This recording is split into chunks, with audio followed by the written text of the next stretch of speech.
안녕하세요. 사건사고 TV 김지윤입니다. 오늘도 김혁빈 변호사님을 모시고 이야기 나눠보겠습니다. 네, 변호사님 안녕하세요. 안녕하십니까. 네, 오늘은 폭행죄에 대해 알아볼 텐데요. 네.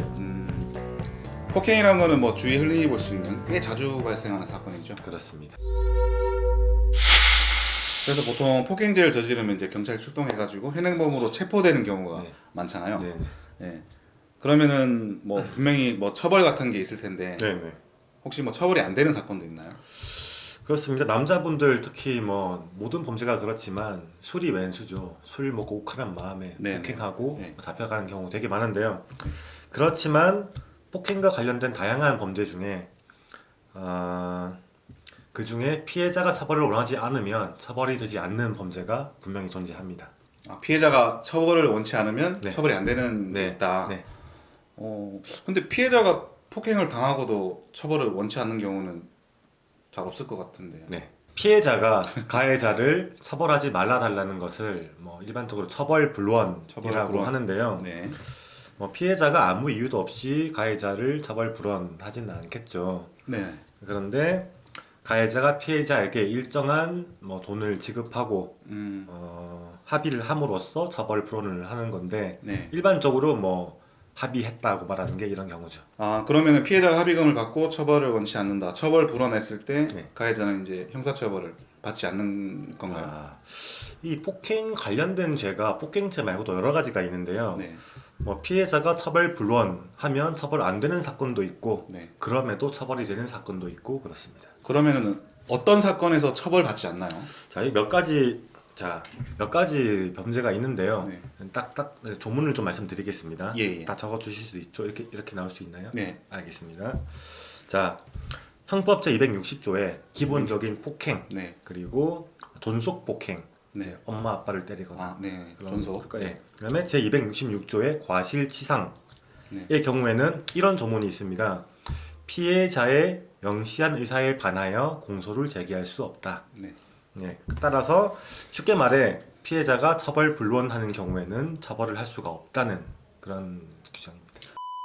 네. 그러니까 형법에 규정되어 있는 폭행, 존속 폭행과 과실치상의 경우에는 피해자와 합의가 되면은 네. 이제 처벌받지 않는 거군요. 그렇습니다. 그렇다면 혹시 뭐 피해자랑 합의가 되더라도 처벌받는 경우도 있나요? 네, 그런 범죄들이 정해져 있는데요. 네. 좀 중한 범죄들이 그렇습니다. 네. 예를 들어 형법 제257조의 상해, 상해. 그리고 제261조의 특수폭행, 그리고 제262조의 폭행치사상의 경우에는 피해자가 처벌불원하더라도 처벌이 되고 있습니다.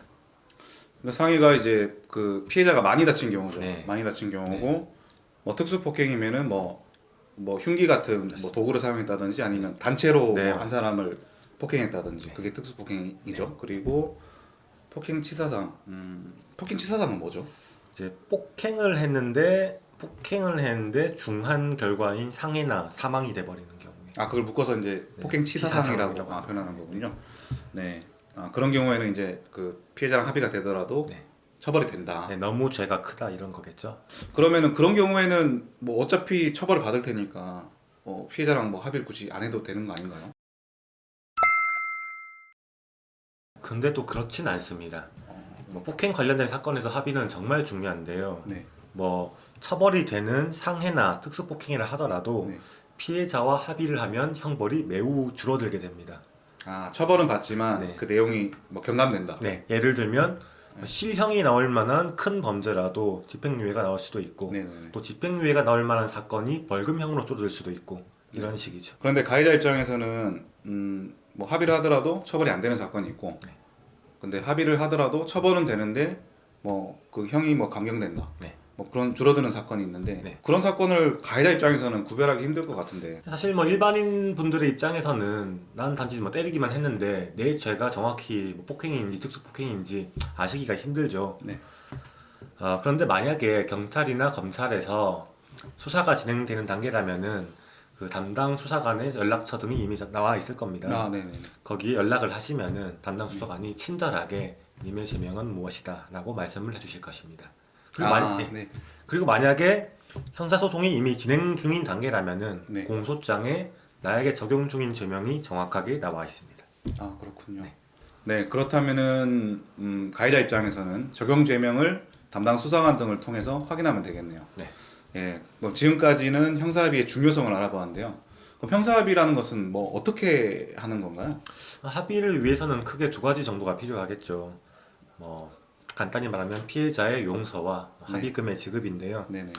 뭐 피해자의 용서를 받기 위해서는 피해자를 찾아뵙고 네. 제가 정말 욱하는 마음에 큰 실수를 저질렀습니다. 죄송합니다. 진심이 담긴 사죄를 한 다음에 마음에 우러난 용서를 받아야겠죠. 그리고 그 피해자가 마음을 돌리도록 도움이 되도록 일정한 금액의 합의금을 지급하면 되겠습니다. 네. 그러면 합의금은 뭐 정해진 금액이 있는 건가요? 합의금은 뭐 전치 몇 주면 얼마 줘라 이런 정해진 금액은 없습니다. 네. 그런데 뭐 가해자가 적은 금액을 지급하고도 합의를 할 수도 있고 네. 가해자가 엄청나게 많은 돈을 준다고 해도 피해자가 거부하면 합의는 안 되는 거죠. 네, 그렇죠. 근데 하지만 이제 관행적으로는 네. 전치 1주당 70만 원 정도가 합의금의 기준이 되고 있습니다.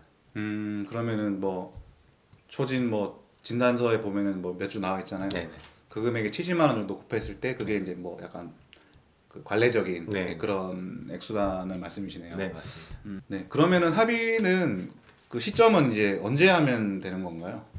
이제 합의를 했을 때 아까 살펴본 처벌되지 않는 사건의 경우에는 네. 합의를 하는 순간 수사 자체가 종료가 되기 때문에 아, 굳이 귀찮게 경찰서에 끌려다닐 필요 없이 최대한 빨리 합의를 하는 게 좋겠죠. 또 만약에 합의를 해도 처벌이 되는 사건이라 하더라도 네. 합의했다는 사실이 수사 단계나 또 검사의 구형에 큰 영향을 미치기 때문에 네. 마찬가지로 빨리 합의를 해야 되겠습니다. 네, 그럼 뭐 가능하면은 최대한 빨리 하는 것이 좋겠고 그렇다면 만약에 늦더라도 뭐 언제까지는 꼭 합의를 해야 될까요? 자, 경찰 수사와 검찰 수사가 끝나면은 공소가 제기되지 않습니까? 네. 형사소송이 진행되는데요. 네. 형사소송이 대법원, 그러니까 3심까지 가버리면 합의를 해도 결과에 영향이 없습니다. 따라서 1심, 늦어도 2심이 끝나기 전까지는 합의를 해야 되겠습니다.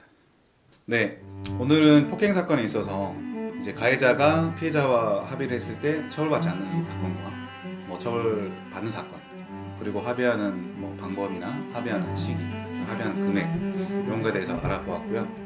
네, 오늘 말씀 잘 들었습니다. 네, 감사합니다. 네, 오늘도 김혁민 변호사님과 함께 폭행 사건에 대한 주제로 이야기 나눠보았습니다. 이번 영상이 도움이 되신 분들은 좋아요, 구독 버튼 눌러주셔서 계속 무료로 사건사고TV 영상을 시청해 주시기 바랍니다. 감사합니다.